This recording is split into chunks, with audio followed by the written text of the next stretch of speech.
मैं आप लोगों से ये पूछना चाहता हूँ कि ये देखिए ये ऐप है, ऐप होता है एक मोबाइल फोन में ना, एक टेक्नोलॉजी होती है ऐप। ये प्रधानमंत्री की ऐप है। इस पे देखिए प्रधानमंत्री जी ने कहा है कि ये जो नोटबंदी है, इससे जो ईमानदार लोग हैं उनका भला होगा। अब वो कहते हैं कि साहब आप अपनी ओपिनियन हमको बताइए। तो मैं आप सब लोगों से आपकी राय जानना चाहता हूं, और ये राय सीधे जो है प्रधानमंत्री जी के पास जाएगी। वो ये जानना पूछते हैं, जन जन की बात है, उसका नाम है जन जन की बात। तो आप लोग जनता हैं, तो जनता से ये पूछते हैं, दो सवाल हैं देखिए साहब इसमें। पहला सवाल ये है कि क्या आपको लगता है कि काला धन भारत में है, और दूसरा सवाल ये है कि ये जो करप्शन है, क्या आपको लगता है कि evil of corruption and black money needs to be fought and eliminated, मतलब कि ये रावण रूपी भ्रष्टाचार जो है, इससे निपटने के लिए क्या ये सही हथियार है कि नहीं है? तो आप बताइए। जी सर, ये सही हथियार है? जी जी। आप सब लोगों को लगता है? जी सही है सर। पाकिस्तान से जो नोटें आती थी फर्जी छप के यहाँ, और पब्लिक परेशान होती थी उससे, तो जाली नोटों का कारोबार बंद हो गया। तो ये जो दो सवाल है, आपका मत ये हुआ कि हाँ कालाधन भारत में है, और आपका मत ये भी हुआ कि इससे निपटने के लिए ये सबसे अच्छा कदम है ना? क्या आपकी भी यही ओपिनियन है। ये 2-4 दिन की हमारी समस्याएं हैं, उसके बाद हम लोग इससे ऊपर जाएंगे, और जाहिर सी बात है कि मोदी की योजना बहुत ही कारगर है।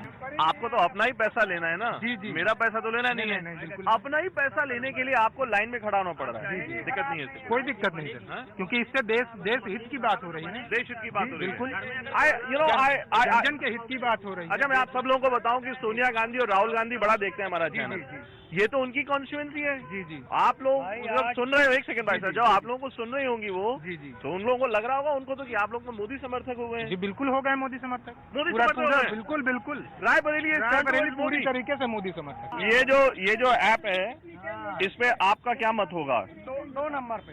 2 नंबर पे कि जो रावण रूपी करप्शन, भ्रष्टाचार और काला धन, उससे निपटने की, उससे लड़ने की, उसको हटाने की जरूरत है। और उसी से देश का हित। और ये जो कदम जो उठाया गया है, इससे क्यों भाई साहब, क्यों बताइए? कि कम से कम जो है आम जनता को परेशानी तो थोड़ी झेलनी पड़ रही है। आप लोग बताइए, लाइन में आप लोग खड़े हुए हैं, अब पान कैसे खाइएगा? पान कैसे खाइएगा? नहीं खाएंगे, 1-2 दिन नहीं, सब चलेगा। अरे रायबरेली के आप सब लोग निवासी हैं, मैं इतने वर्षों से रायबरेली आ रहा हूँ। रायबरेली में तो मुझे कुछ विकास दिखता नहीं है।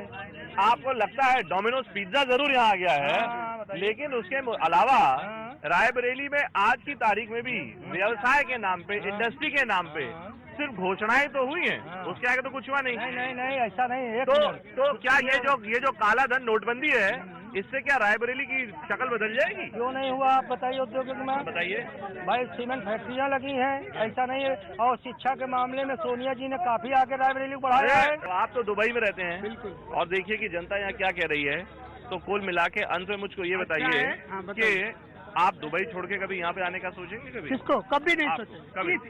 जो हमारी कंट्री का माहौल है ना, कभी नहीं सोचे। क्या गड़बड़ है हमारे? क्या पे हमारे सबसे पहले हमारे देश में करप्शन खत्म होना चाहिए। हो तो रहा है।